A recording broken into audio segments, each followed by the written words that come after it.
Sir நான் நல்லா தான் சம்பாதிக்கிறேன். ஆனா, என் வாழ்க்கையில பணம் அப்படிங்கிறது ஒரு நிலையா இருக்கிறது இல்ல. அல்லது எனக்கு வேலை கிடைச்சாலும் அந்த வேலை அப்படிங்கிறது நிலையா இல்ல. பொருளாதாரம் அப்படிங்கிறது ஒரு தன்னிறைவு பெறாம இருக்கிறேன்.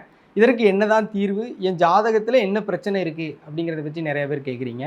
ஸோ உங்களுக்கான ஒரு தீர்வு தான். 2ஆம் அதிபதி அப்படிங்கக்கூடிய ஒரு கிரகம் மற்றும் 11ஆம் அதிபதி அப்படிங்கக்கூடிய ஒரு கிரகம். இந்த 2 கிரகங்கள் தான் உங்களுக்கு பொருளாதாரத்தை தீர்மானிக்கக்கூடிய ஒரு மிக முக்கியமான கிரகங்கள்.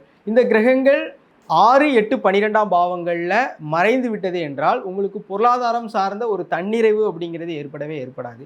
சரிங்க சார், எனக்கு இப்படிதான் இத மெயின்டெயின் பண்றது அப்படின்னு நீங்க பார்த்தீங்கன்னா, அந்த 2ஆம் அதிபதி எதுவோ அந்த காரகம் ரீதியாக மேக்ஸிமம் வந்து பார்த்தீங்கன்னா, இந்த குருவுக்கு நெறைய பணிவிடைகள் செய்றது, அதேபோல யானைக்கு வந்து ஏதாவது உணவுகள் வாங்கி குடுக்குறது. இந்த மாதிரியான விஷயங்கள நீங்க மேற்கொண்டீங்க அப்படின்னா, பொருளாதாரம் அப்படிங்கிறது தங்கு தடை இல்லாமல் உங்களுக்கு சிறப்பாக இருக்கும். மேலும் பொருளாதாரம் அப்படிங்கிறது உங்களுக்கு ஸ்டெப் பை ஸ்டெப்பா இன்க்ரீஸ் ஆகிட்டே இருக்கும்.